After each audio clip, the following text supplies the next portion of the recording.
con tranquilidad el examen. Y sobre todo si te da la posibilidad de elegir la unidad de problemática, podamos...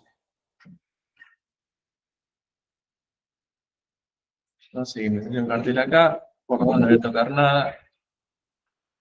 Pero estábamos citados para tratar de... Con el mouse. Tratar de relacionar lo P número 4 y lo P número 5. ¿Sí? ¿Alguien quiere leerla a lo P número 4? ¿O se la acuerdan? ¿O de qué tratan aproximadamente? Dale. Acompañada por el barista, concurre al centro de salud para informarse acerca de qué cuidados debe tener en cuenta para evitar un embarazo saludable. Perfecto. Menciona también que está preocupada porque notó un cambio en la tolerancia de su piel. Bien.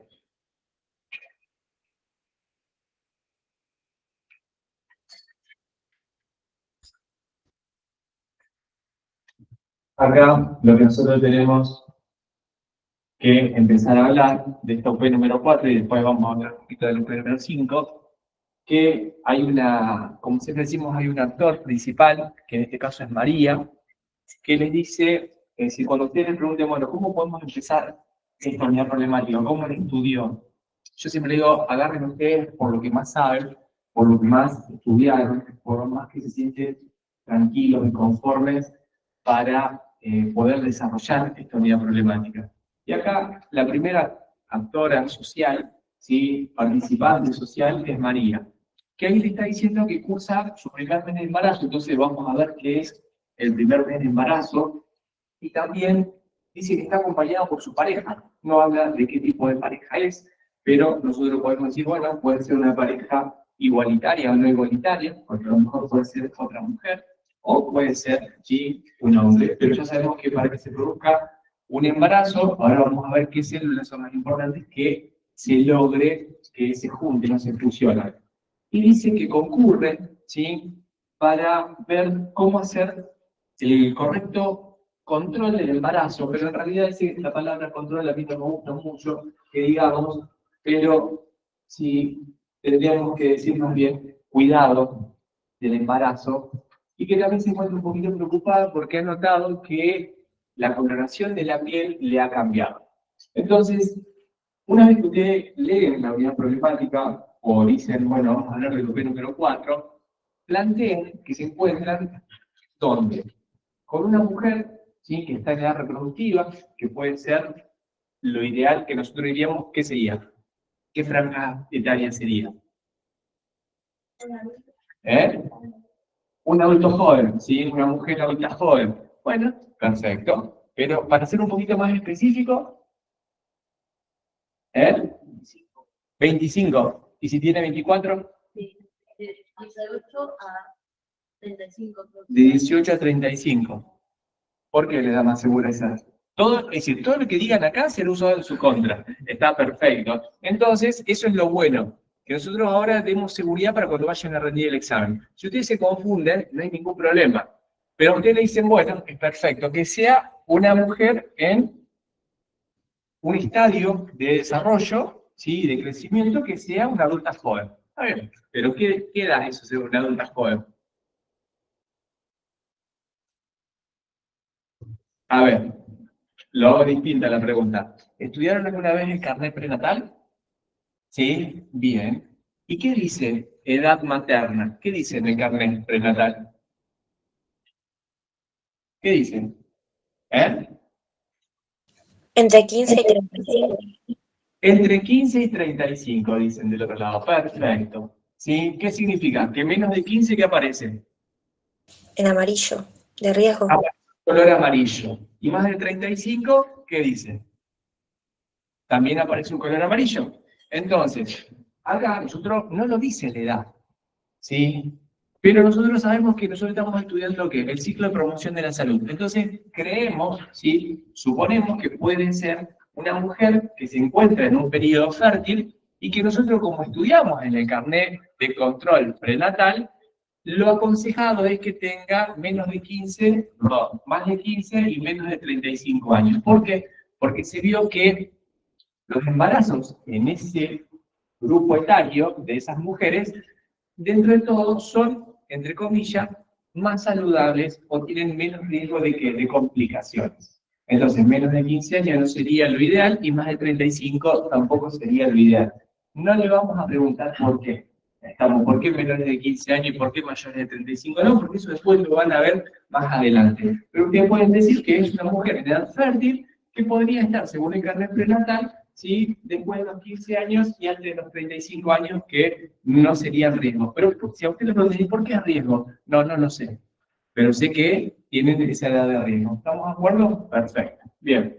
Entonces, estamos ahí con María, que por lo que parece está embarazada, y por lo que parece, ¿sí? También es un embarazo deseado, un embarazo, ¿sí? Buscado. Eso es importante. ¿Por qué? Porque concurre a un centro de salud ya para los cuidados de embarazo desde el primer mes, está bastante ansiosa por saber cómo cuidar ese embarazo, y a su vez va acompañada. ¿Estamos de acuerdo? Eso genera, dentro de todo, una buena vinculación y un buen, ¿sí? Comienzo para qué, para el cuidado de ese embarazo. No es lo mismo una mujer que esté sola, ¿sí? Que no haya programado el embarazo, ¿sí? Y que ocurra recién al 5.º mes de embarazo para ver cómo lo cuidamos o no. ¿Estamos de acuerdo? Bien.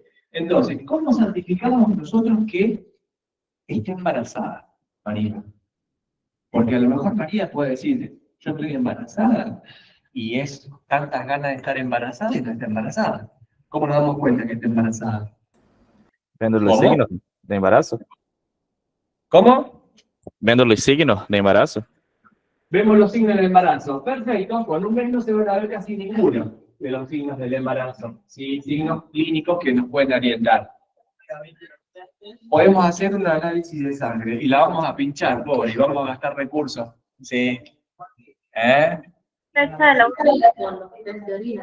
Y también, pero eso sale plata. ¿El test de orina lo paga la persona o si no lo paga el sistema de salud? Sí, dígame.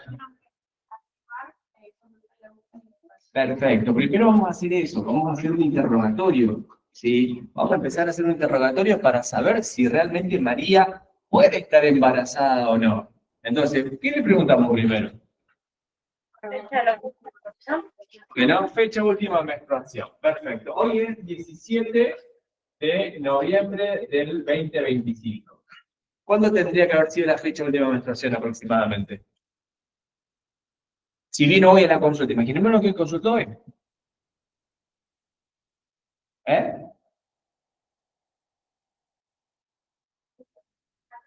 Un mes atrás. ¿Sí? Entonces, le dice, fecha última menstruación. Bueno, el 27 del 10 del 25. ¿Cuánto hace? Hace un mes. ¿Sí? ¿Puede estar embarazada? Sí, podría estar embarazada. ¿Pero qué le tengo que más preguntar para saber si está embarazada o no?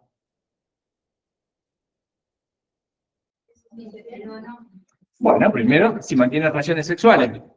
¿De qué tipo? Heterosexuales, ¿y qué más? Con penetración, pene-vagina, porque si no, no se nos viene en el mundo nadie. ¿Se entiende? ¿Sí? Entonces, sin método de barrera.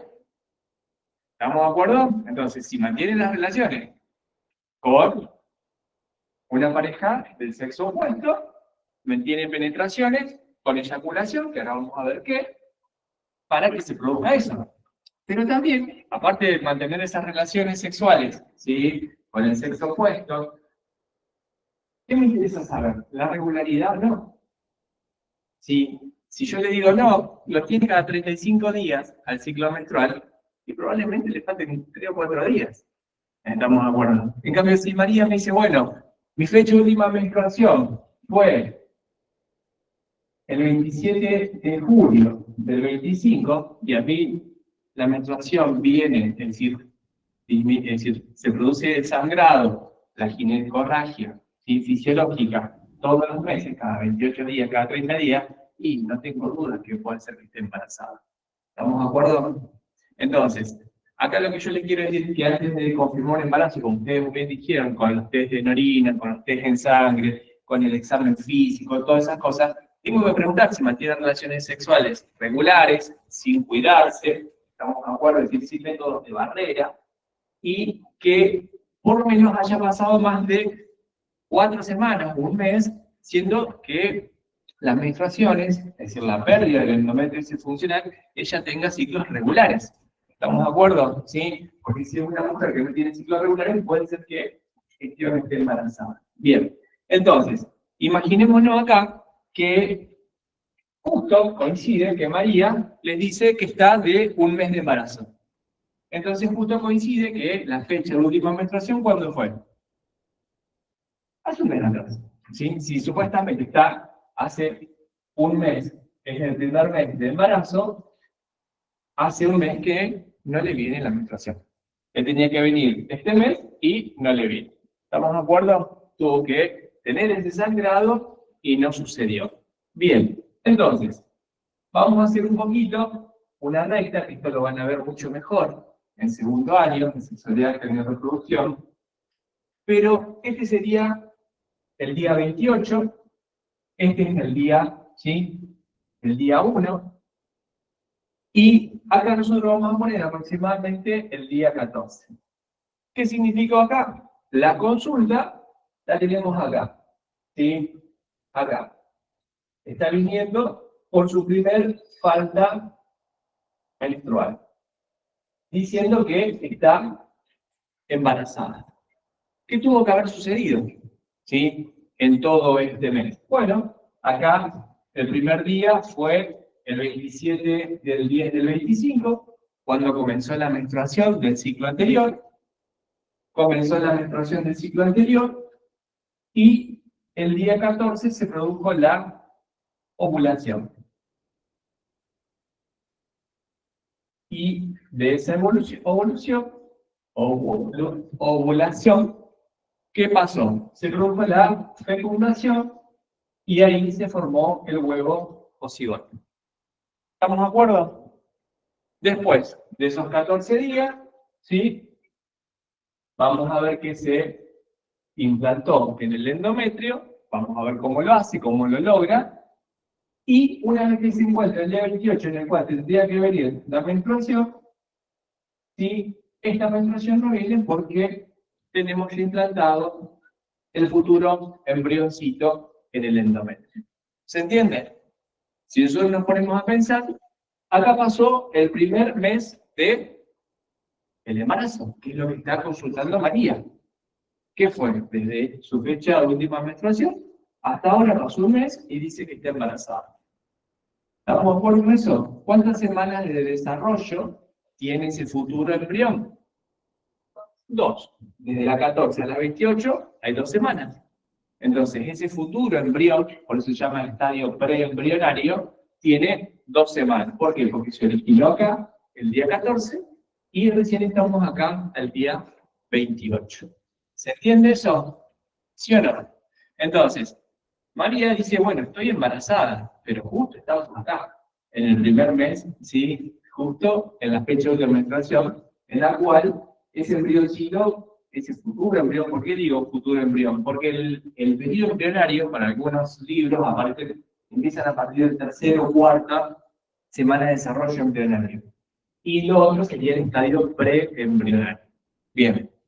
Entonces, pero imaginemos lo que sí, que está embarazada, ahora vamos a certificar cómo es eso. Yo sé que tenía ciclos regulares, el día 14 se produjo la ovulación. ¿Qué es lo que se ovula? ¿Qué es lo que se ovula? ¿Qué es lo que sale del aparato genital femenino, ¿sí? Para que se produzca el ovocito secundario? ¿Sí? Sobre el ovocito secundario. Acá nos podemos confundir, cuando esté en el examen no. ¿Qué es lo que se ovula?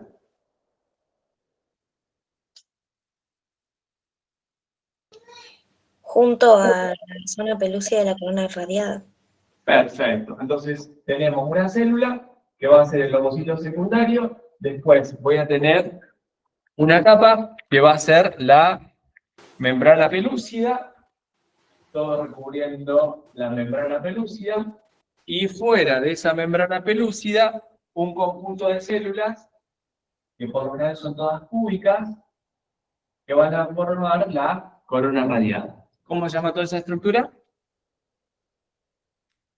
Ovocito. No, el ovocito es la célula.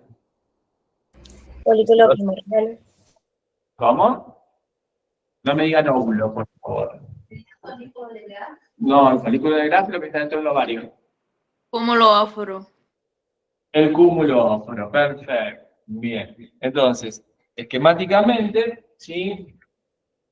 Esquemáticamente vamos a hacer de vuelta para que nos situemos donde estamos. Acá está la trompa de falopio, esquemáticamente. Acá estaría el ovario. Acá tengo el folículo maduro de Graf y se produce parte de la salida del contenido de ese folículo de Graf a la ampolla tubaria. ¿Sí? El folículo de Graf está acá en el ovario, en la parte cortical. Lo que va a salir va a ser el folículo, ¿sí? Que va a ser el ovocito, parte del folículo va a ser el ovocito, la membrana pelúcida y la corona radial. ¿Sí? ¿Alguien me estaba preguntando algo? ¿Puede bajar un poco la cámara porque no se ve el dibujo? Gracias. Ahí. Entonces, acá Perfecto, tendríamos el ovario, acá está el folículo de Graf, ¿sí? Y lo que se ovula es todo esto. ¿Estamos de acuerdo? No se ovula el folículo de Graf, sino un contenido del folículo de Graf. Y en el folículo de Graf, ¿qué queda? ¿Sí? Células de la granulosa interna, teca interna y la teca externa. ¿Qué es el folículo de Graf? ¿Qué va a pasar? ¿En qué se va a transformar? En cuerpo amarillo, cuerpo lúteo. Perfecto. Cuerpo amarillo, cuerpo lúteo. Perfecto. Entonces, el día 14, cuando se produce la ovulación, ese folículo de Graf está acá. ¿Cuánto tarda en estar ahí en la parte más dilatada de la ampolla? 24 horas. Y esas primeras 24 horas son las 24 horas en las cuales se tiene que fecundar. ¿Y quién viene a fecundarlo? El espermatozoide. ¿Cuál es el circuito del espermatozoide? Esquemáticamente acá. ¿Sí? Si nosotros hacemos el esquema, es un esquema, no me veo de anatomía, ¿sí? Fondo del saco posterior de la vagina, donde se deposita un espermatozoide, ¿sí? Cuello uterino, cuerpo uterino, trompa, viene la secuencia para contactarse con ¿qué? Con ese cúmulo ófero. ¿Estamos de acuerdo? ¿Sí? Entonces acá todos esos espermatozoides hacen ese recorrido, por eso decimos que tiene que haber una penetración pene-vagina para que se pueda producir la fecundación de este ovocito secundario. ¿Sí? Pero para hacer esa fecundación del ovocito secundario, ¿qué tiene que suceder? El espermatozoide, ¿qué tiene que pasar? Tengo que dejar el material genético, que lo voy a tener en el núcleo, temáticamente, ese material genético lo tengo que dejar acá, dentro del ovocito. Entonces, ¿qué tengo que hacer? ¿Qué capas tengo que atravesar? Tengo que atravesar La corona radiada y la membrana pelúcida. la membrana pelúcida, y algo más, y la membrana del ovocito, que sería la membrana vitelina, que también se le dice, o membrana plasmática. ¿Estamos de acuerdo? Porque esto es una célula. ¿Estamos de acuerdo? Entonces todo eso tiene que atravesar. Perfecto. ¿Cuántos espermatozoides tienen que llegar ahí? A esta parte de la ampolla. Muchos. ¿Sí? ¿Cuántos muchos? Millones. ¿Cuántos millones? ¿Eh? ¿Y por qué tiene que llegar muchos? 300 a 200 millones. Entre 200 y 300 millones. Bueno, ¿y cómo sabemos que tenemos 200 o 300 millones? ¿Por qué sabemos que pasa eso?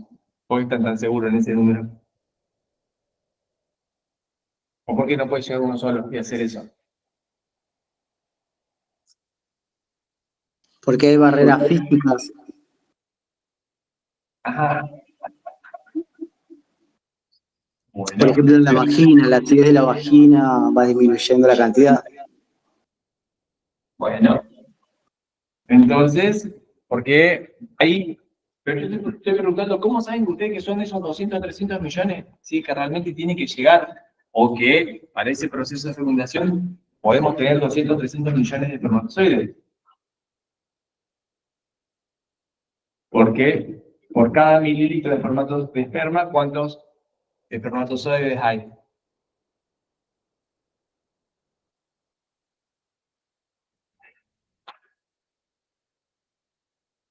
¿No lo sabemos? Bueno, la mujer, como estamos viendo, ovula, ¿sí? Un ovocito con la membrana pelúcida y la corona radiada. El hombre, en el acto, ¿sí? Del coito, cuando eyacula, produce un volumen de eyaculación, ¿sí? ¿Cuántos mililitros son o cuántos centímetros cúbicos son lo que se eyacula en promedio? Nadie ¿De sabe. 3 a 5? ¿De cuánto? ¿De 3 a De 5? 3 a 5 mililitros, eso es lo que se considera como promedio, 3 a 5 centímetros cúbicos o mililitros. ¿Y cuántos espermatozoides hay ahí por milímetro cúbico? ¿Eh? ¿100 millones? 100 millones, exacto. Hay 100 millones por mililitro cúbico. Entonces, en cada eyaculación hay 300, ¿sí? A 500 millones de espermatozoides. Cuando nos sintamos mal, che, le ganamos a tanta cantidad de gente. ¿Qué iba a ser? Llegamos nosotros. ¿Sí o no? Imagínense cómo eran los otros, ¿sí? Mucho más lento que nosotros. O nosotros fuimos más vivos y entramos nosotros primero. ¿Se entiende? Bien. Eso, el volumen, la composición del semen, tiene su fundamento del por qué, ¿sí? Si lo quieren estudiar está bueno, ¿sí? Para ayudar a esto, al proceso de fecundación. Pero bueno, vamos a ir viendo algunos títulos para que ustedes, ¿sí? Después vayan ahondando acá. Entonces tenemos que llegar cientos de miles, ¿sí? De espermatozoides para contactarnos con esta estructura que es el cúmulo óseo. ¿Por qué? Porque lo que tenemos que hacer es romper la corona radiada, atravesar la membrana pelúcida y atravesar esa membrana vitelina para que solo un pronúcleo masculino llegue y forme, ¿sí? Esa estructura del citoplasma para que después se una al pronúcleo femenino.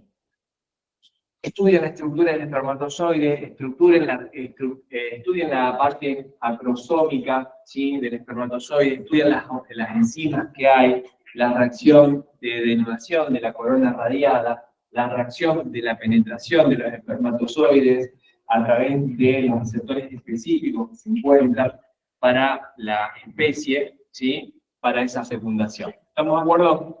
Imaginémonos que todo eso que estudiamos, que obviamente es todo un proceso bastante importante, se logró en esta, ¿sí? Que va a ser el primer día, que es el día 14, entonces se forma una célula que se llama célula pluripotencial o totipotencial. ¿Qué significa una célula pluripotencial o totipotencial? Que puede generar cualquier célula del organismo.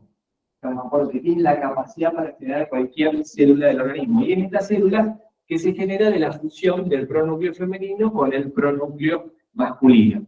Entonces, ¿qué empieza a hacer esta célula? Esta célula empieza la división mitótica. Entonces, por esa división mitótica, ustedes saben que el resultado van a ser dos células hijas, con la igual cantidad de cromosomas que la madre, o no, que la célula madre. Perfecto. Entonces, esta célula se va a ir dividiendo mitóticamente y al dividirse mitóticamente se va a generar una estructura y fíjense que esquemáticamente el tamaño es casi similar. ¿Estamos de acuerdo? Hay algunas que no se ven. Estamos poniendo en 3D, ¿sí? Pero se va a formar una estructura que se va a llamar módula. ¿Estamos de acuerdo con eso? ¿Y esas módulas qué son? Si usted le pregunta, ¿qué estructura es la módula? ¿O qué es la módula?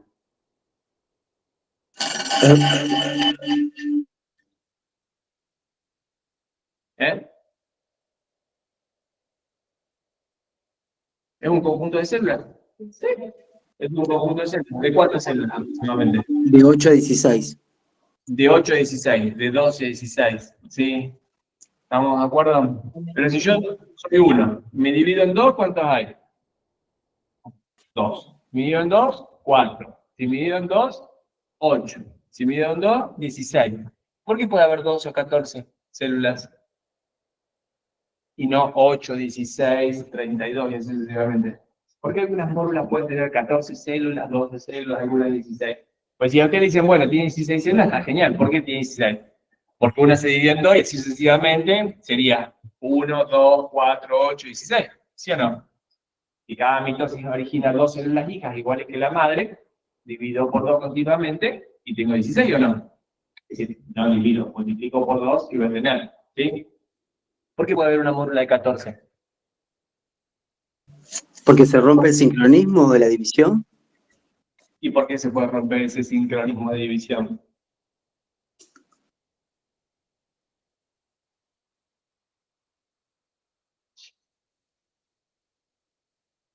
¿Eh? La módula, como lo dice, puede ser un conjunto de células, un acúmulo de células entre 12 y 16 células. Perfecto.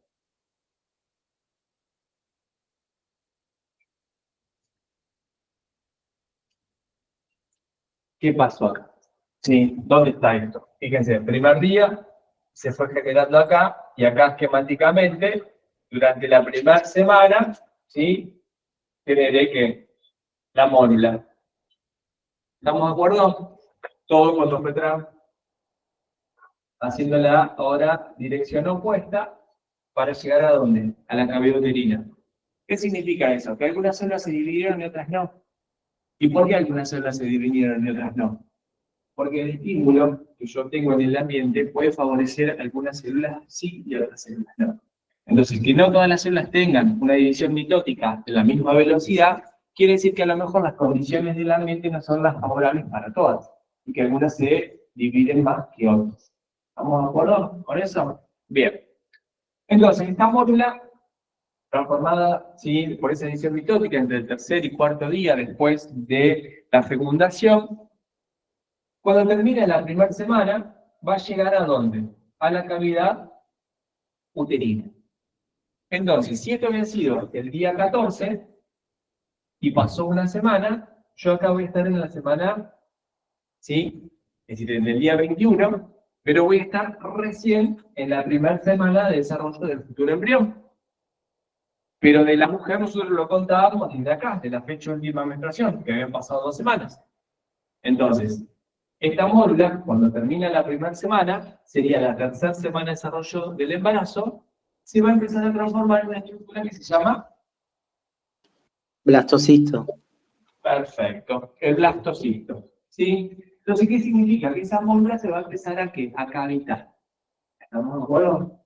Esa módula se va a empezar a cavitar y va a empezar a generar lo que se conocen los polos. Polo embrionario, ¿sí?, y polo abembrionario.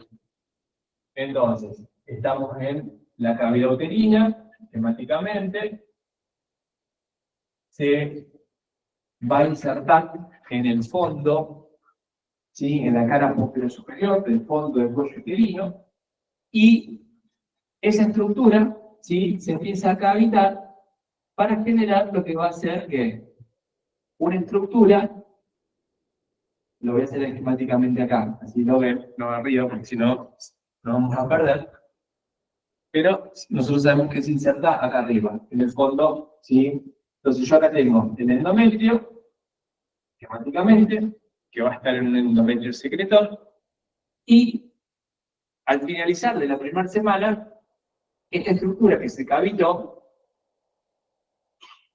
va a haber un conjunto de células que va a ser lo que se va a llamar el polo embrionario, que va a hacer contacto con ¿qué? Con el endometrio. Y después, todo el grupo de otras células va a generar lo que se va a llamar el polo abembrionario, o esto también llamado polo animal, ¿sí? Y es lo que va a dar origen ¿a qué? A la futura, ¿sí?, estructura embrionaria. Pero acá estamos, ¿dónde? Dijimos, terminamos la primera semana, que se dio, vamos a comenzar ¿qué? La segunda semana del desarrollo embrionario. Estaríamos en el día 22, aproximadamente. El día 21 comenzó a adherirse, y el día 22 yo acá tengo esa estructura que me va a hacer una estructura de la segunda semana que se va a llamar disco bilaminar. ¿Sí o no? segunda semana. ¿Cuántas láminas hay? 2. ¿Sí? Es fácil. Segunda semana hay 2. Tercera semana, ¿cuántas hay? 3. Y ya está. Después la cuarta es la cilindrización. ¿Estamos de acuerdo? ¿Sí? Pero en esa segunda semana, estas células que al tener un macizo, al cavitarse, generaron lo que se llama el polo embrionario y el polo atembrionario.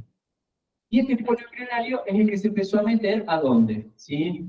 O se adhirió al endometrio. ¿Estamos de acuerdo con eso? Pero obviamente que ese polo embrionario está recubierto por células, que ahora lo vamos a ver un poquito más en detalle. ¿Sí o no? Entonces, acá nosotros vamos a tener esa estructura, ¿sí? Que se va a formar de esta célula que va a ser, ¿qué es? El embrioblasto. Y ese embrioblasto va a tener 2 capas. ¿Cómo va a ser? ¿Cómo se va a llamar? La parte, si nosotros lo dibujamos abajo, así, va a ser el hipoblasto, y la parte cefálica va a ser el epiblasto. Entonces, en este complejo celular macizo, nosotros vamos a tener estas células que van a estar abajo, que se van a llamar hipo, y las de arriba van a llamarse epiblasto. El hipoblasto y el epiblasto. ¿Estamos de acuerdo? Y acá, ¿sí? Vamos a tener otra capa, que es la que se va a empezar a formar, que me va a generar lo que va a ser el trofoblasto. Toda la parte periférica que va a rodear a esta estructura, que va a ser el trofoblasto.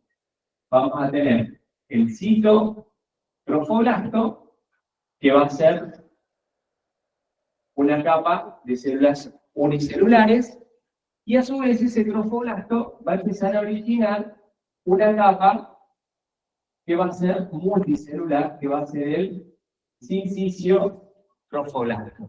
¿Estamos de acuerdo? Entonces, en esa segunda semana, obviamente con el transcurso de esa segunda semana, queda establecido el embrioblasto con el hipoblasto y el epiblasto, el trofoblasto con el citotrofoblasto y el sinciciotrofoblasto, y todas, ¿sí?, las cavidades que se van a formar en la segunda semana, que ya lo vamos a ir viendo, pero a mí lo que me interesa que ustedes se acuerden es que esta estructura, que es el sinciciotrofoblasto, que sale del trofoblasto, originado por el citotrofoblasto, por división mitótica del trofoblasto, es la que me va a ayudar a ¿qué?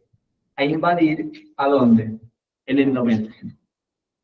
¿Y cuánto tarda en meterse en todo el endometrio, esquemáticamente?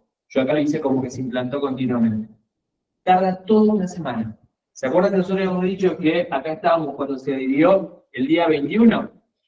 Bueno, del día 21 al día 28 es lo que tarda en penetrar en todo el endometrio, en toda la capa funcional de ese endometrio. ¿Entiendes eso? ¿Y por qué logramos penetrar ahí en esa semana? Tardó toda una semana. Gracias a qué? A esta capa que es el sinciciotrofoblasto. ¿Y ese sinciciotrofoblasto qué función tiene? Bueno, función de invasión ¿para qué? Para asegurarme la implantación. Pero a su vez, ¿qué es lo que produce? La gonadotrofina coriónica humana. La gonadotrofina coriónica humana. Y esa gonadotrofina coriónica humana, que se está produciendo en el sinciciotrofoblasto, pasa a la sangre, y de la sangre hace la circulación y llega ¿a dónde? Al ovario, para estimular ¿a quién? Al cuerpo lúteo. ¿Se acuerdan que habíamos formado el cuerpo lúteo? Y ese cuerpo lúteo, ¿qué va a hacer? Va a secretar progesterona. ¿Para qué? Para que esa progesterona estimule al endometrio para que siga siendo secretor y no se caiga. Entonces, ¿qué pasó acá? Nosotros sabíamos que el día 28 tenía que menstruar, pero ¿por qué falta la menstruación? Porque hay una estructura embrionaria que generó el sinciciotrofoblasto, que invadió, pero a su vez, aparte de invadir, produjo una hormona. ¿Y cuál es? La gonadotrofina coriónica humana. Esa gonadotrofina coriónica humana pasa a la circulación, estimula al cuerpo lúteo, y el cuerpo lúteo produce progesterona para que la progesterona estimule al endometrio a que siga siendo secretor y no se desprenda. Claro, y esta estructura es del embrión, del futuro embrión. Entonces, si yo doso en sangre o en orina, dependiendo de los niveles y dependiendo del test, si me dice gonadotropina clorhídrica humana positiva, está embarazada. Hay otras patologías que pueden estar positivas, pero eso nosotros no lo estudiamos ahora. En primer año. Maxi, disculpa, ¿podés repetir lo del cuerpo lúteo? ¿Qué pasó con el cuerpo lúteo? ¿Qué sería lo que no entendés? Que liberaba progesterona y eso qué acción. Y el cuerpo lúteo, al producir la progesterona, estimula la función del endometrio, de la capa funcional del endometrio, para que siga siendo secretor. Y evita Ok. que se desprenda. Porque ustedes, si estudiaron el ciclo menstrual, que lo van a ver mejor el segundo año, en el día 28, este cuerpo lúteo, siendo que no esté embarazada la mujer, en el día 28, deja de secretar progesterona, y esa deprivación de progesterona es lo que hace que el cuerpo, la capa funcional del endometrio se caiga. Ahora, no se puede caer. ¿Por qué no se puede caer? Porque en esa capa funcional está inserto el futuro embrión, con el desarrollo, dijimos, de la segunda semana de ese disco bilaminar. ¿Estamos de acuerdo con eso? Entonces, Bien, como sí. no se puede desprender, no viene ¿qué? La menstruación, no hay ginecorragia. ¿Sí o no? Entonces, esta María está acá. Sí, está demasiado ansiosa y dijo, yo estoy embarazada. Cursa su primer mes de embarazo. ¿Qué pasó? ¿Cuántas semanas de desarrollo tiene el bebé? 2. ¿Sí? El futuro bebé, 2.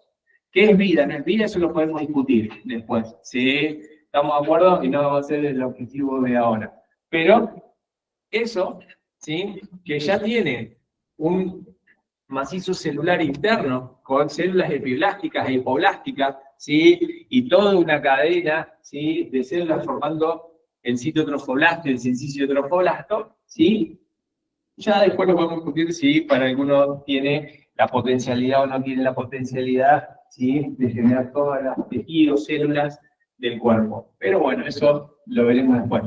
Pregunto, para ir relacionando, esto es algo que ustedes pueden hablar, pueden detallar, pueden aumentarlo en su examen, pero es parte de la primera parte que les dice que María está embarazada, cursa su primer mes de embarazo. ¿Se entiende? Si hay alguien de histología y embriología, les va a preguntar esto. Entonces no lo puedo no saber. ¿Estamos de acuerdo? Ahora, ¿cómo lo relaciono con las otras unidades problemáticas? Quiero salir despavorido de acá. ¿Sí? Quiero irme de embriología. No estudié casi nada de embriología. Por lo menos sepan algo de esto de lo que estamos hablando, ¿no? ¿Sí? Pero como que no lo escuché yo. No digan no lo estudié, por favor. ¿Sí? Van diciendo lo que nos acordamos. Pero quiero salir. Bueno, a ver, ¿qué es la gonadotrofina coriónica humana? ¿Qué dicen? Una hormona. Perfecto. Es una hormona que se secreta, ya sabemos dónde. En el sinciciotrofoblasto. ¿Y qué es? Una estructura del futuro embrión. ¿Sí? Perfecto. ¿Está adentro o fuera del embrión? Afuera. Sí, está en la pared. Estamos de acuerdo que va a generar la futura placenta. Perfecto. Ya, por lo menos algo saben. Estamos de acuerdo. A ver, no sé nada de embriología, me quiero ir. Pero me dijeron, hablarme de la gonadotrofina coriónica humana. ¿Qué puedo decir? Eso ya lo dijimos. No, está mal. Ah, perfecto. Entonces, decime que es una hormona. Perfecto, es una sustancia química. ¿Qué quiere? Bueno. ¿Producida? ¿Dónde? General de las hormonas. En la célula. ¿De qué tipo? ¿Célula? Epitelial. ¿Qué epitelio? Glandular. ¿Qué glandular? Endocrino. Entonces me dicen todo. Es una sustancia producida por un tejido epitelial glandular endocrino. Entonces le preguntan, ¿y el sincicio cómo funciona? No tiene muchas células. pero están una al ladito de la otra, en este caso son múltiples. Las que están acá al ladito es una barrera bien ejército, pero estas son una celulita al lado de la otra, no hay tanta cosa. Pero este sincicidio trofoblasto está funcionando como que, como un epitelio glandular, sí está produciendo una hormona. ¿Estamos de acuerdo? Entonces, secretada ¿por qué? Las hormonas son sustancias químicas producidas por epitelios glandulares endógenos, que esas sustancias la vuelcan a la sangre y ¿a dónde viajan? A través de la sangre a... La célula blanco. Bueno, por eso, a una distancia, ¿sí?, bastante alejada, podríamos decir, o más alejada de lo habitual, ¿sí?, para actuar sobre una célula blanco. Perfecto. Bien. Y esa célula blanco, en este caso, es el cuerpo lúteo. ¿Para qué? Para que el cuerpo lúteo secrete ¿qué? Progesterona. Y la progesterona estimula el Endometrio. endometrio. Bien. Ahora, se llama, gracias, gonadotrofina.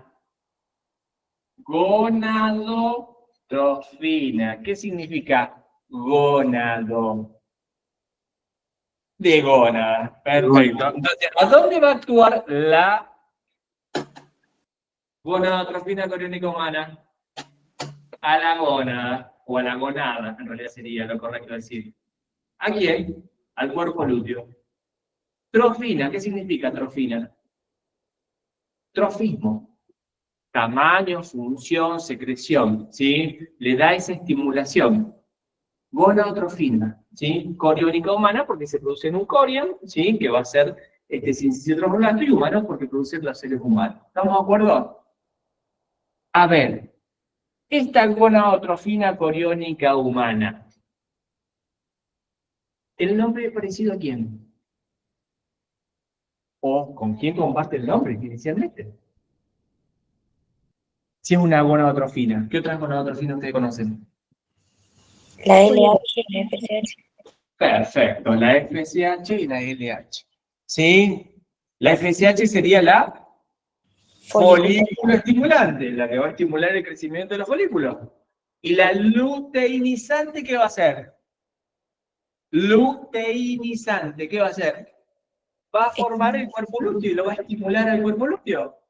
¿Para qué? Para que el cuerpo lúteo produzca ¿qué? Progesterona. ¿Sí o no? Entonces, mis amores, si le preguntan, ¿con quién está relacionada la gonadotrofina coriónica humana con respecto a la estructura química y a la función? ¿Qué dicen? ¿Eh? Antes de contestar, ¿qué vamos a hacer? Con la FSH y la LH. Está bien, con la FSH y LH porque son las primas, porque son las gonadotrofinas, ¿estamos de acuerdo? Perfecto. Pero específicamente, con estructura y función, ¿con quién sería? Con la luteinizante. Y claro, si la luteinizante es la que estimula el cuerpo lúteo, ¿qué hacía la gonadotrofina coriónica humana? También estimula el cuerpo lúteo para que secrete progesterona. ¿Sí o no? ¿Y qué estructura química tienen las gonadotrofinas coriónica humana?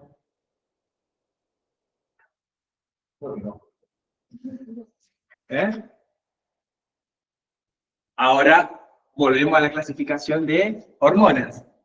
¿Sí? Sustancias químicas. ¿De qué naturaleza? Proteica. Glucoproteica. ¿Eh? Esteroidea lipídica. Y no juego más. ¿Faltó uno y no juego más? Perfecto, aminoácidicas. Bien. Proteica, glucoproteica, esteroideas lipídicas y aminoácidicas. ¿Cuál es esta? Las gonadotrofinas. ¿Eh? Glucoproteicas. Glucoproteínas. Son glucoproteínas. ¿Estamos de acuerdo? Perfecto, son glucoproteínas. Entonces, la gonadotrofina coriónica humana, ¿qué es?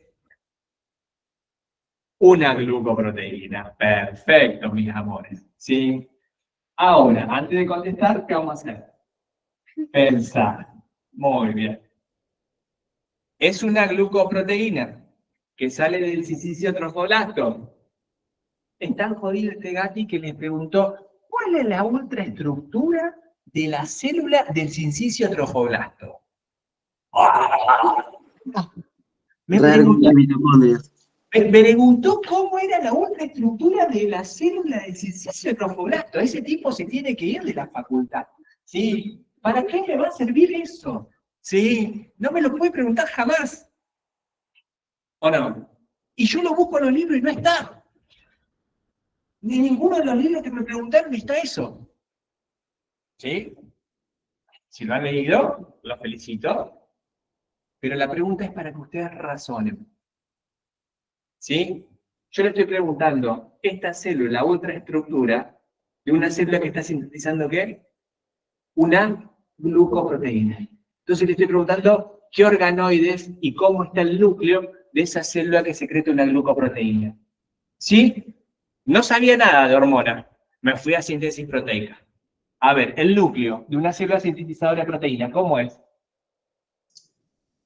A la Laxo. ultraestructura sería el microscopio electrónico. Perfecto, pero al microscopio electrónico, ¿cómo lo decimos en vez de cromatina laxa? Eso lo dejamos para el microscopio óptico común. ¿Sí? Cuando Eucromatina. nosotros estamos hablando de la ultramicroscopía, estaríamos hablando del microscopio electrónico. ¿Sí? ¿Cómo decimos que la cromatina es laxa al microscopio electrónico? ¿Qué tiene? Si es una cromatina que está sintetizándose. Es decir, que se Eucromatina. puede transcribir. Eucromatina. Eucromatina, perfecto. Entonces, tiene un núcleo con eucromatina. ¿Estamos de acuerdo con eso? ¿Sí o no? Y si fuera el microscopio óptico, diríamos que tenemos una cromatina laxa. ¿Tenemos nucleolos visibles? Sí. ¿Por qué tenemos nucleolos visibles? Perfecto, porque yo sé que está sintetizando proteína, entonces tengo que producir las unidades ribosomales. Y el nucleolo sirve para sintetizar las unidades ribosomales. Entonces, fíjense que la célula del sincicio trofoblasto es una célula con cromatina laxa o eucromatina, dependiendo de los microscopios que estemos hablando, con nucleolos visibles. Perfecto. Ahora, ¿cómo se colorea al microscopio óptico? ¿Cómo es el núcleo de esa célula? ¿Cómo está coloreado ese núcleo? Color violeta. Color violeta. ¿Todos los núcleos son violeta? Siempre. Todos los núcleos son violeta. ¿Por qué son todos los núcleos violeta? Porque son Está compuesto por ácidos. bien. Tiene una composición ácida, entonces van a captar un colorante básico. Todos van a presentar vasofilia. Acá, la vasofilia va a ser intensa, ¿sí o no? Sí. ¿Sí? ¿Homogénea? No. No, va a ser laxa, va a ser más claro. Laxa, exacto, como la cromatina está laxa o cromatina, no tengo un violeta tan fuerte como lo puedo ver en la cromatina compactada, ¿se entienden? ¿Sí? Entonces, núcleos de cromatina laxa, ¿sí? Eucromatina, con nucleolos visibles, si no, no podríamos ver el nucleolo si fuera todo compacto. ¿Estamos de acuerdo? Bien. Ahora, vamos al citoplasma. ¿Qué organoides hay en el citoplasma? Si está sintetizando una nucleoproteína. Bien, retículo endoplasmático rugoso, ¿por qué? Porque es una proteína de exportación. Perfecto, porque son proteínas de exportación. Perfecto. Y si no fuera proteína de exportación, ¿a dónde podría ir esa enzima? Perdón, ¿a dónde podría ir esa proteína? No. Si A la misma utilizando célula. RED, si estamos utilizando RED y no es proteína de exportación, que sería afuera, como dijo ustedes no le dieron la seña, pero Para consumo interno. ¿a dónde? Para consumo interno. No, escuchen una cosa, antes de contestar. Yo lo que estoy diciendo es, tiene desarrollado el RED, perfecto, la respuesta fue perfecta. ¿Por qué? Porque va a ser una proteína de exportación. ¿Y qué significa una proteína de exportación? Que puede salir al exterior, como dijimos esta, que va a ir por sangre y se va a ir a estimular al ovocito. Ahora bien, ¿el RED solo está para las proteínas de exportación que salgan al exterior de la célula o puede ser utilizado para otra cosa el RED? Para agregar azúcares iniciales también. Está bien, pero estoy hablando de las proteínas. Ya llegamos a eso. Bueno, entonces puedo sintetizar proteínas que vayan a estar incrustadas en la membrana plasmática. Perfecto. Claro. También para el lisosoma primario. Perfecto. Y la otra que nos quedaba era para la síntesis de las enzimas, que yo te lo dije, las enzimas que forman los lisosomas primarios. Todo eso, ¿sí? Va a ser sintetizado a través del RED. Y también, como dijo el compañero que está del otro lado, que no me está dando la cara acá, ¿sí? Como ustedes, ¿sí? Sirve para la síntesis o el agregado, en realidad, de los azúcares iniciales, de esa glucoproteína. Después, ese retículo endoplasmático rugoso, esa cadena de aminoácidos que pasó por el red, ¿a dónde va a ir? Al Golgi, ¿sí? ¿Y el Golgi qué le va a hacer? Empaqueteamiento. Los azúcares finales. Y ahí ya tenemos la glucoproteína. Y después, vesículas secretorias y se libera. ¿Estamos de acuerdo con eso? Entonces, ¿era tan jodida la pregunta, de verdad? ¿Eh? Y dijeron, oh, Gatti me tomó la ultraestructura de la célula del silicio trofoblasto. Lo mismo hubiésemos dicho, la estructura de qué célula, que está en la hipófisis, que secreta las gonadotrofinas las gonadotrofinas que no son la coriónica humana. ¿Eh? ¿Está bien? ¿Cómo se llama esa célula? Eso es lo que secretan, la LH y la FSH. Ya sé, a las gonadotrofinas. ¿Cómo se colorean? Las células basófilas de la adenohipófisis. Dentro del grupo de las células basófilas de la adenohipófisis tenemos las gonadotropas. Y si a usted le pregunta, ¿cómo es la autoestructura de las gonadotropas? Lo mismo que dijimos recién. ¿Sí? Sí, ya sabemos cómo se sintetiza una glucoproteína. ¿O no? ¿Era difícil eso? Perfecto. Bien. Y ya que estamos, porque ya no sabemos nada de embriología, ahora nos fue un poquito mejor con la hormona, ¿sí? Ahí les dicen, y bueno, dame un ejemplo de hormonas esteroideas. Testosterona, perfecto. ¿Qué más? Cualquiera de la glándula suprarrenal. ¿Qué estrógeno? Primero, doctor, sí, estamos de acuerdo, pero vamos a meternos acá, que está lindo, para que relacionen con esto. Sí, primero, ¿testosterona acá tenemos que tener? No. Sí, no me haría mucha falta la testosterona acá en este. Pero bueno, está bien. ¿Otra? Estrógeno. ¿Nos interesó mucho el estrógeno acá? Sí, no, tampoco mucho que digamos, pero está bien. Lo necesitamos para el ciclo. No digo que no. Pero ¿cuál hablamos acá? La progesterona. Testosterona. Está bien lo que están diciendo, las hormonas de la corteza suprarrenal, la testosterona, pero primero si ya la nombramos 5 veces, la progesterona, más o menos. Si le dicen a ustedes, ¿qué ejemplo de hormona esteroidea? La progesterona, que dijimos que sale del cuerpo lúteo para estimular el endometrio que no se caiga. ¿Se entiende? ¿Sí? Está perfecto. Testosterona, estrógenos como el estradiol, progesterona. Las hormonas de la corteza suprarrenal que son, el que estaba del otro lado. Depende qué capa. ¿Cómo? Bueno, decímelas todas, de arriba hacia abajo. Vamos, Héctor. Testosterona, cortisol, hormonas sexuales. De la superficie a la profundidad, ¿cómo sería? Y en la capa glomerular tenemos la aldosterona. Perfecto. ¿Capa fascicular o cordonal? Cortisol o cortisona. Perfecto, la novia es la cortisona. ¿Y la capa reticular? Las hormonas sexuales, como creo que era DEA. Bueno, decime el nombre completo. Dehidroandrostenediona. Dihidroepiandrostenediona, ¿sí? Y la forma de la androstenediona es sulfato. Perfecto, él ya me la quería hacer muy simple. ¿Sí? Escuchen, si lo saben, díganlo, porque queda más lindo en un examen. ¿Sí? Bien. Ahora, son todas hormonas esteroideas. ¿Derivadas de qué estructura? Del colesterol. De colesterol. Perfecto, derivado del colesterol. ¿Y qué otra estructura conocemos que la podemos relacionar con esta unidad problemática que funcionaría como una hormona esteroidea? Y ya nos vamos del tema. Ya nos fuimos de embriología, ya nos fuimos de hormona y nos metemos en otras partes, que lo vamos a ver más en nutrición, pero lo podemos nombrar acá.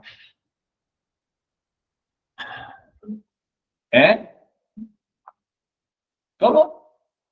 No escucho, pero el derivado del colesterol. Esta mujer está preocupada por la pigmentación de la piel, ¿sí o no? Antes de contestar vamos a pensar.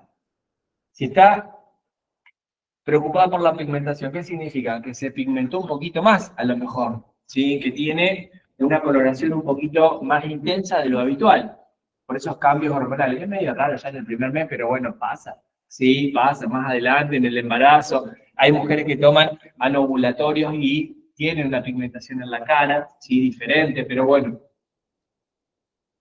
¿En la piel se produce alguna hormona? Estamos hablando de un fenómeno. Aleluya, gloria a Dios. Sí. Por la exposición solar, ¿qué voy a hacer?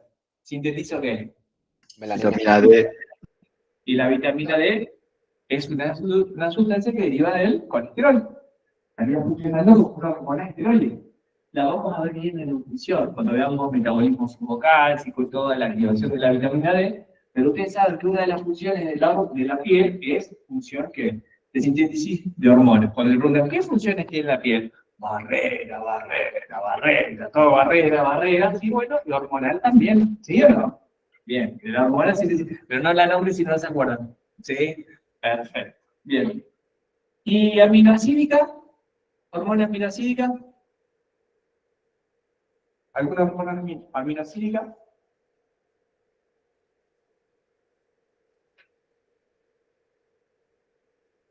¿Ninguna? T3 y T4. Perfecto. T3 y T4. ¿Cómo es el nombre del T3?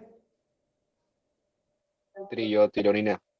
Triyodotironina. ¿Sí? ¿Y la T4? Tetraiodtironina. Perfecto. ¿Y si no son T3 y T4, qué otra hormona? Derivada de aminoácido. La catecolamina, ¿cómo se llama? Adrenalina y noradrenalina. Adrenalina, noradrenalina y la dopamina. Perfecto, todos esos son derivados de aminoácidos y la adrenalina en sí es la que te identifica como función hormonal. Todo lo otro también lo podemos usar como que a la noradrenalina, la dopamina, ¿dónde la leyeron? Como neurotransmisor. Perfecto, como función de neurotransmisor, pero también como neurohormonas, sí, la noradrenalina y la adrenalina. Perfecto. Ahora, esto fue, nos metimos, no entendíamos nada de todo eso, lo que dijimos, no entendimos biología, no estudié hormonas, no estudié síntesis proteica. Está preocupada porque está embarazada, pero se le pigmentó la piel. Yo quiero hablar de la pigmentación de la piel. Porque a mí me interesó eso de la piel. ¿Por qué? Porque yo estudié un montón piel, ¿sí? Recontra, estudié piel, ¿sí? Y quiero saber de la pigmentación de la piel y quiero saber cómo funciona la piel y las características de la piel. ¿Estamos de acuerdo con eso? ¿Se pueden meter con eso tranquilamente? Sí, se pueden meter. Pero obviamente que los otros contenidos también son necesarios. ¿Sí? Bien. Toda esta parte es biológica pura. Y que está bien que la sepan. ¿Sí? Pero si yo les pregunto, ¿cómo podemos insertar los conceptos de medicina y sociedad o de medicina social acá, en esta unidad problemática? ¿Qué temas utilizarían ustedes? ¿O qué conceptos ustedes sí podrían desarrollar en esta unidad problemática?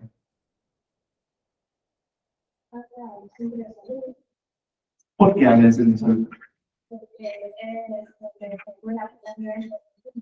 ¿Para qué? Bueno, entonces podemos hablar de los niveles de atención o de la regionalización de APS, ¿sí? La atención primaria de la salud, haciendo hincapié en el primer nivel de atención. ¿Por qué? Porque acá María me está preguntando cómo se logra un correcto cuidado de ese embarazo. ¿Sí? Y el cuidado del embarazo, fomentar el cuidado del embarazo, hacer prácticas, ¿sí? Educar a la población, informar a la población, va a ser para promocionar, ¿sí? La calidad de vida de esas personas, ¿sí? Para mejorar su estado de salud o mejorar esa calidad de vida, que es el objetivo que nosotros tenemos en el ciclo de promoción de la salud. Ella está embarazada, está enferma.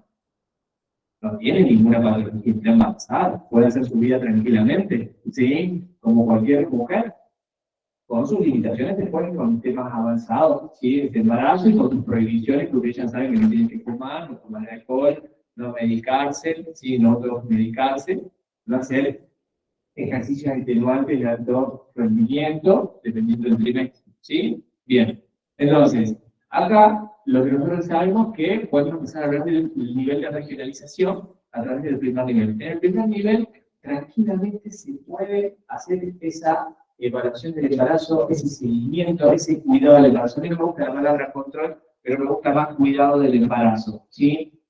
Perfecto. ¿Cuándo tiene que ser el primer cuidado del embarazo?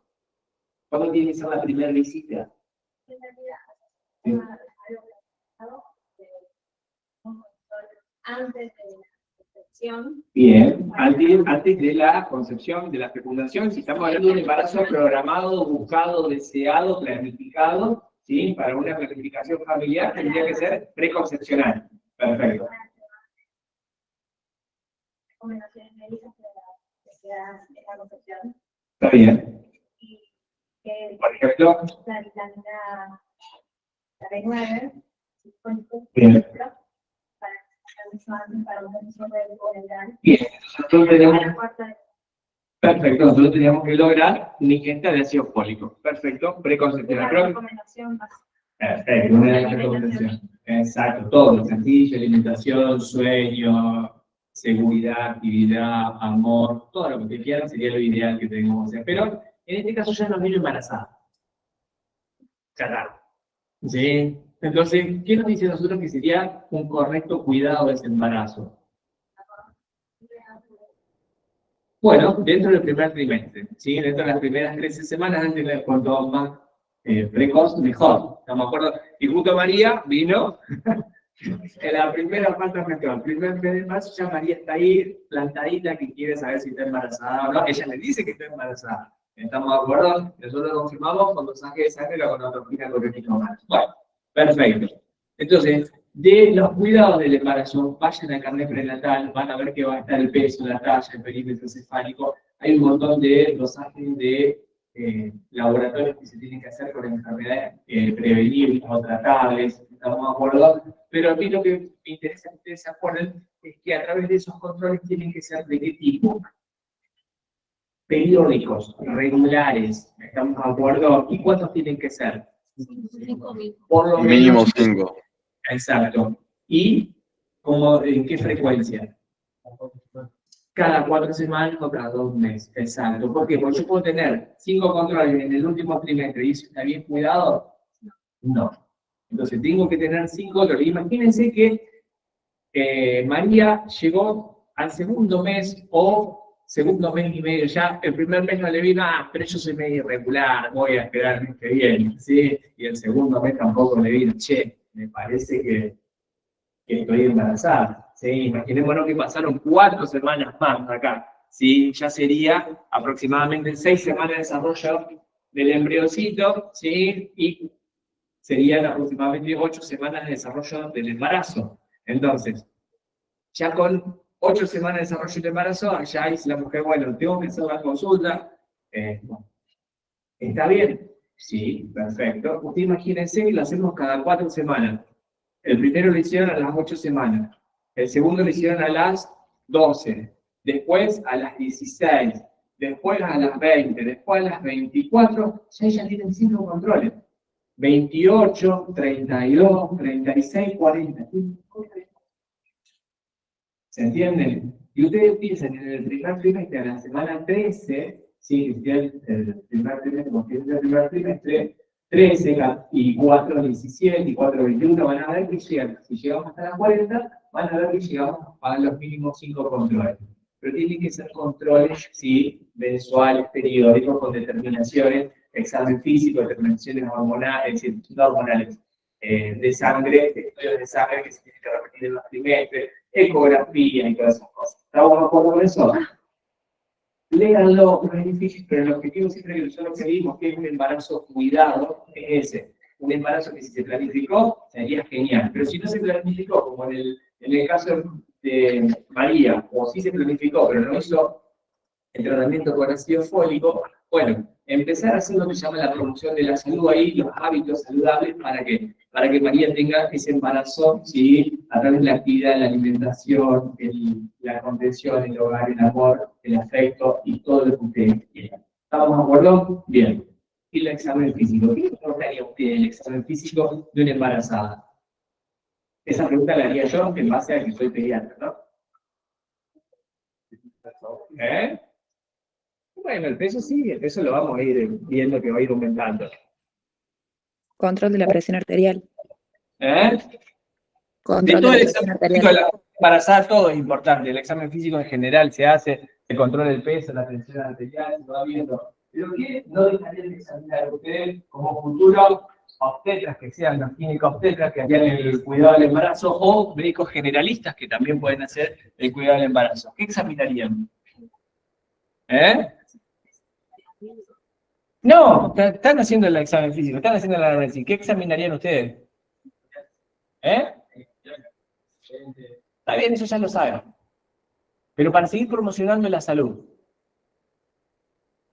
de todo eso ya lo saben. La primera vez que ya llegaron lo saben todo eso.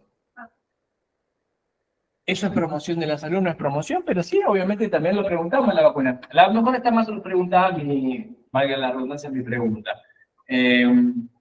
Yo quiero que la población sea saludable, ¿sí? Que la población que pueda exponer su máximo potencial, ¿sí? Biológico, psicológico, social, subjetivo, todo, ¿sí? Y para eso tengo que promocionar salud, tengo que promocionar, ¿sí? Hábitos, tengo que enseñar para que la calidad de vida de esas personas sea buena. Ustedes ya le educaron a esa mujer. La están educando, la están instruyendo, la están acompañando durante ese embarazo, están haciendo todo lo correcto, ¿sí? Para eso. Pero ustedes saben que ese embarazo no es únicamente la mujer, sino viene con qué. No. Todavía no. No. Estamos en lo ideal. Estamos en lo ideal. Estamos en el mundo ideal. Tiene para comer, tiene casa, tiene pareja, tiene todo. Tiene todo eso. Sí, tiene todo, eso está genial. ¿Cuál es el producto final del embarazo? Un bebé. El producto final del embarazo va a ser un bebé, un recién nacido, ¿o no? ¿Sí o no? Entonces, yo quiero seguir promocionando. Entonces, yo la voy acompañando todas esas cosas, pero la tengo que preparar para qué esa mujer. Está bien, para el parto. Aleluya, gloria a Dios. Sí, pero ¿para qué más la tengo que preparar, mis amores, si quiero una comunidad sana? Para Lactancia. la lactancia materna. Está bien, no digo que no, estoy combinando el embarazo, ¿sí? Aleluya. ¿Sí? Entonces, yo le pregunto, ¿qué examinarían ustedes en el embarazo de una mujer que está embarazada? Las mamas, ¿sí? ¿Alguna estuvo embarazada acá? ¿Te examinaron las mamas? ¿Sí? ¿Cuántas veces? Un montón de veces. Bueno, gracias a Dios el ginecobstetra generalista estuvo muy bien. ¿Alguien más estuvo embarazada? ¿Examinaron las mamas? Jamás. Jamás. ¿Le pudiste dar la teta a tu bebé? ¿Costó? ¿Costó? De las primeras semanas, pero después arrancó. Después fue tranquilo. Bueno, gente, si yo quiero promocionar hábitos saludables, la lactancia materna es la práctica, ¿sí?, de promoción de la salud universal que lo pueden hacer todas las mujeres y nosotros los varones podemos acompañar, sea como médico, como persona, como decir, amigo, familiar, lo que sea, también eso deberíamos hacerlo. Y ustedes ya cursaron nutrición, no les estoy preguntando lactancia, no digan, che, Gati me tomó en crecimiento de lactancia. No. Cuando ustedes están hablando de prácticas de promoción de la salud, la lactancia materna hay que fomentarla. Entonces, yo únicamente no tengo que cuidar ese embarazo con todo lo que ustedes sepan. Está perfecto. Prepararla para el trabajo de parto, hacerla parir, el alumbramiento, todo eso. Pero me tengo que fijar en que ese bebé va a necesitar un alimento. El alimento que estamos pasando a través del cordón es vía intrauterina, pero después, afuera, ¿qué tengo? Las mamas. Y las mamas tienen que estar bien formadas, ¿sí? Sobre todo la forma de ¿qué? Del pezón, ¿sí? Entonces el pezón tiene que ser cilíndrico. Y yo tengo que examinar las mamas. Es más, fíjense que en el carnet prenatal dice examen de mamas. Pero pasa el examen de mama como pasó el examen de la cavidad bucal. A veces le interesa mal. Sí, tienen que tener todos los dientes, tienen que tener una infección porque le pueden secar otra cosa. ¿Y las mamas? No le podemos secar ningún... Sí, después sí, pero ¿quién está haciendo esa dificultad para poder chupar la teta? ¿Sí? Ese bebé. ¿Es fácil? Nada fácil. Algunas tienen más fácil que otras, pero no es fácil amamantar. ¿Estamos de acuerdo? ¿Sí? Entonces, esas cosas también las tenemos que hacer durante el embarazo. Muy bien, perfecto. Entonces, ¿hasta cuántas semanas tiene que llegar ese embarazo? 30 y de 37 a 40. 42 semanas. 42 semanas. Perfecto. Entonces, si yo tengo un embarazo que termina en la semana 36,6, ¿qué digo? Pretérmino. Si terminó a la 37, digo término. Término. Si 41 semanas, 6 días, ¿qué digo? Término. 41 semanas, 6 días, ¿qué digo? Término. Término. Sí, 41 semanas, 6 días es término. 42 semanas, post-término. Entonces, lo correcto sería que los embarazos tienen que durar entre 37 semanas y 41,6. Si ustedes dicen 42, no hay ningún problema, gente, pero 42 semanas ya sería post-término. Y 36,6 es pretérmino. Entonces, el periodo de gestación tiene que durar entre 37 semanas y 41,6 para el crecimiento, desarrollo de todo ese bebé que dijimos, preembrionario, embrionario y periodo fetal. Perfecto. ¿Dónde pueden nacer? Ya no van a nacer en el primer nivel, sino tiene que nacer en un segundo nivel de atención de el proceso de regionalización o la estructura de regionalización que propone atención primaria de la salud. No en el primero, ¿por qué? Porque en el primero no van a tener las condiciones edilicias para lograr un correcto nacimiento. ¿Qué es el nacimiento?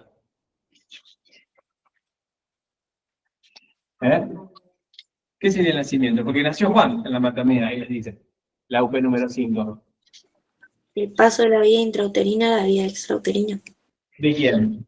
De Juan. En este caso de Juan, el paso de la vida intrauterina a la vida extrauterina, ¿por qué vía? El canal de parto. ¿Canal de parto qué? Vaginal, ¿no? Por cesárea. ¿Sí? Entonces, el pasaje de la vida intrauterina a la vida extrauterina por parto normal, a través del canal vaginal, o a través de una cesárea, que eso podría llegar a ser, eso es el nacimiento. ¿Y qué es el alumbramiento? La expulsión de la placenta. Si el bebé, después, ¿sí? Dentro de la media hora posterior, debería salir la placenta, entonces eso sería el alumbramiento. Perfecto. Nació el bebé. A nosotros nos llaman, imaginémonos que no la conocemos a María. ¿Sí? No la conocemos a María. Son las 3 de la mañana. ¿Sí? Y dicen, en la sala de parto, ¿sí? Van a hacer un bebé. Llegás con un ojo abierto, con un ojo cerrado, ¿sí? Tratando de despertarte, no entendés qué pasó, son las 3 de la mañana, parecen las 8 de la noche, ¿sí? No sabes qué está sucediendo, pero sabes que tenés que ir a trabajar porque te llamaron porque van a hacer un bebé. Estás en un segundo nivel, estás de guardia. No lo conoces a María. No sos el médico de cabecera. ¿Sí? ¿Qué te vas y te fijas? La historia clínica. Sí, a las 3 de la mañana. Che, pasame la historia clínica. ¿Pero quién le pide? El carnet prenatal. ¿Y qué se fijan así a simple vista rápido? ¿Cuántas semanas? Eso te lo dice la obstetra, a veces te dice, che, ¿cuántas semanas están? No, 38 semanas, segunda gestación, parto anterior normal, bla, bla, bla. Entonces vos te vas diciendo. Pero, ¿qué le importa a ustedes ver el carnet prenatal? Si tiene los controles, ¿sí? Si tuvo los controles periódicos, si no hay tantos amarillitos pintados, ¿estamos de acuerdo? Los amarillitos son las partes de alarma, estamos para ustedes. Por lo general, cuando ustedes van a una sala de parto, siendo médicos pediatras, neonatólogos, generalistas, los obstetras en trabajo, obviamente, en conjunto, les dicen, embarazo tanta gesta, partos tanto, sin controles, con controles, se les orienta todo, pero si no tendrían la posibilidad de encontrar eso, ¿sí? Ustedes con el carnet prenatal, ¿sí? Ustedes ven, ¿sí? Cómo está llenado, y por eso es importante que ustedes llenen bien cada cosita. ¿Estamos de acuerdo? ¿Sí? Porque la información ahí es tremendamente útil para el que lo va a recibir.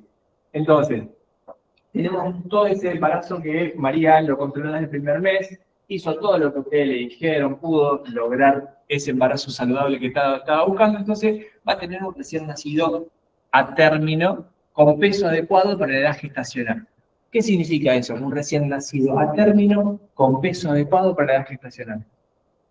Y que nació entre la semana 37 y 42 y tiene Ajá. un peso de 2,5 kilos a 3,5 kilos. Bien. Y si nació con 37 semanas, ¿cuánto pesará aproximadamente? 2,5 kilos. Y si tiene 41 semanas, 5 días, ¿cuánto pesará? Y 3,5 kilos casi. Exacto, está bien. Eso es lo que yo quiero que ustedes entiendan y me encantó, ¿sí? Que hayan respondido así. Nosotros decimos que un recién nacido a término es entre 37 semanas y 41,6, ¿sí? Entre 2,750 kilos y 3,750 kilos. 2,500 kilos es muy poquito, pero bueno, actualmente 2,750 kilos y 3,750 kilos es lo que es el peso de la mayoría de los recién nacidos, ¿sí? A término. Pero con respecto a término, ¿qué? Si nace cerca de la semana 37, 37,1, 37,2, 38, es esperable que esté cerca de los 2,750 kilos, 3 kilos, a que no pese 3,500 kilos, 3,750 kilos.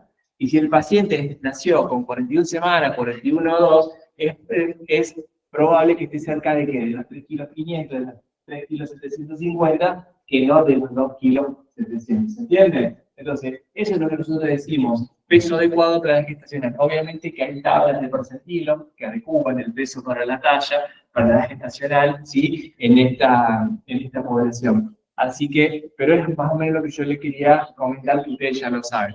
Que si yo tengo un recién nacido de 37 semanas de gestación y pesa 3,750 kilos, no está bien. Por más que aisladamente el peso me dé bien. ¿Por qué? Porque va a ser mucho peso para ese bebé.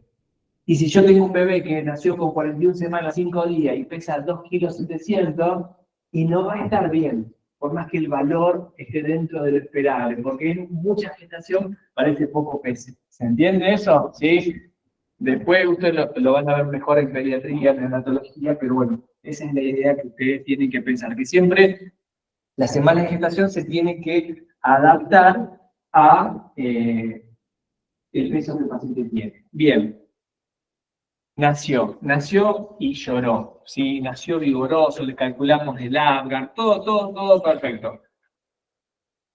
¿Cómo puedo relacionar esta UP4 con la UP número 5? Obviamente, pues dijimos, es el producto final de todo ese proceso que dijimos que era el embarazo.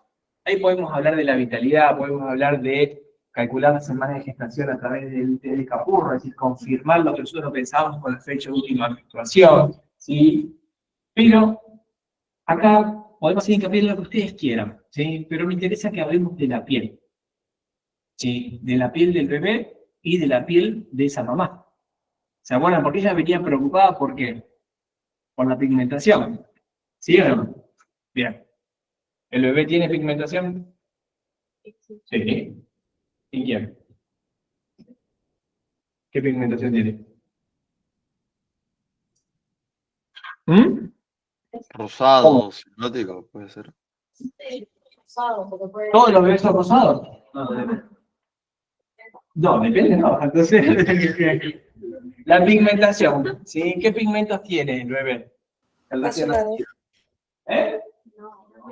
Azulado. Morado, azulado, cianótico. Vamos a hablar de lo normal, ¿sí? O de lo esperable. Estamos. El pigmento, ¿sí? Va a ser marrón de la piel.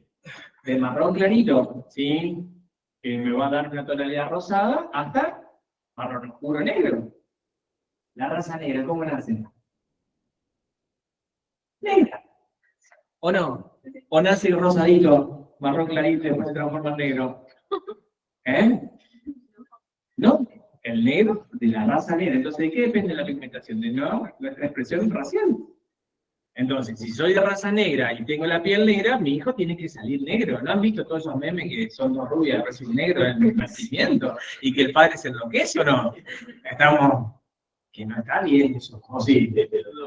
Perfecto, bueno, por eso, así se ríe, claro, así se entiende. Tengo que empezar a enseñar por TikTok y comer y rotar un videito. ¿Sí? Bueno, la cuestión es, cuando usted le pregunte la pigmentación, ¿sí? Va a ser lo que exponga su raza. ¿Sí? Marrón más clarito, marrón más oscuro, negro, dependiendo. Bien. Después, ¿puede haber otras coloraciones de la piel? Sí. El paciente puede estar azulado. ¿Por qué puede estar azulado o cianótico? Por la falta de oxígeno. ¿Sí? Oxigenación o no hay una correcta circulación, o los mecanismos de adaptación al medio externo del nacimiento no están del todo, ¿sí?, instaurados. Entonces, el paciente puede tener lo que se llama cianosis. ¿A dónde la cianosis? Distal. En las partes extremas, ¿sí? Entonces, ¿qué sería la parte de las extremidades? Cianosis distal. Las partes más distales de las manos y de los pies. ¿Cómo se llaman esas? Las partes más distales. Las partes más distales de los dedos y de las manos y de los pies. La parte más al falange. Y específicamente, ¿cuál es la más distal de la falange? ¿Cómo se llama? ¿Eh? Sí, me va a decir falange distal. La parte más distal de la falange, ¿cómo se llama anatómicamente? Falangista. ¿Eh? Estamos cerca. ¿Cómo dijiste? ¿Cómo dijiste? Falangista. Ah, no está diciendo eso. Sí. ¿Falangeta dijo? Bueno, no, falange distal no. Sí. No, ¿usted no le enseñaron que había lo que era la falange, la falangina y la falangeta? Ah, no. Tampoco lo estudiaron. Sí. Bueno, la parte distal, es decir, las falanges distales, ¿sí?, se llaman falangetas. Nosotros no le vamos a decir, tiene cianosis en la falangeta. No, no ponemos todo eso. Imagínense a las 3 de la mañana no llegamos a tener eso. ¿Se entiende? ¿Sí? Le decimos que tiene acrocianosis. La parte acras, las partes distales, ¿sí?, que serían las falangetas de los dedos, ¿sí? Nosotros decimos, cuando están en esa coloración azulada, decimos, tiene acrocianosis, la parte acra, ¿sí? Bien. Y si no, también, ¿dónde puede ser? El peribucal, exacto, de acuerdo. Alrededor de la boca, eso también puede ser azulado. Bien. ¿Qué otra coloración puede tener un recién nacido? Perfecto, puede tener una coloración amarillenta, pero esa no en el momento del nacimiento, gente. Si aparece, no es normal. ¿Estamos de acuerdo? Por eso yo no quiero que ustedes se lleven un mensaje. ¿Ustedes lo pueden decir? Sí, lo pueden decir. El paciente puede tener una coloración amarillenta después de las primeras 24 horas, díganlo. Y si, ¿quién se lo dijo? El profe Maximiliano Gatti. Y si ustedes dicen eso, yo voy y los defiendo. Si están diciendo cualquier otra cosa, no los defiendo. ¿Estamos de acuerdo? ¿Sí? ¿Se puede poner amarillento un recién nacido? Sí, después de las primeras 24 horas. Por acá estamos hablando de patología. Si se pone de las primeras 24 horas, está enfermo. ¿Estamos de acuerdo? ¿Sí? Acá, después de las 24 horas, se puede poner amarillento. ¿Por qué se puede poner amarillento? La bilirrubina. Exacto, porque hay un pigmento que se llama bilirrubina que está aumentado. Listo, punto aparte. No me digas que tiene problema hepático. Usted me dice, no, no lo tiene. Y ahí le metiste el quilombo. ¿Sí? No sabe más que contestar. Si nosotros tenemos una coloración es porque hay un pigmento. Azul es cianótico, hay una acumulación de carboxihemoglobina, ¿sí? El dióxido de carbono ¿sí? En la hemoglobina de la sangre. ¿Está amarillito? Bueno, está la bilirrubina, perfecto. ¿Qué más? ¿Qué otra coloración puede tener? Un recién nacido. Bueno, puede estar rosado, está bien, pero no es un pigmento. ¿Por qué es lo rosado? Y en la sangre oxigenada que se ve, exacto, que irriga correctamente el lecho de la dermis en la piel y las mucosas. Perfecto. ¿Y si está pálido? Blanquecino. No es un pigmento. ¿Sí? Porque no le llega irrigación. Claro, porque le falta irrigación correctamente. ¿Estamos de acuerdo? Sí. Entonces no está llegando correctamente a él. Si estamos diciendo que está rosado, porque está circulando correctamente la sangre con oxígeno. Si está blanco es porque no le está llegando sangre. ¿Estamos de acuerdo? Perfecto. ¿Y el color marrón a qué se debe?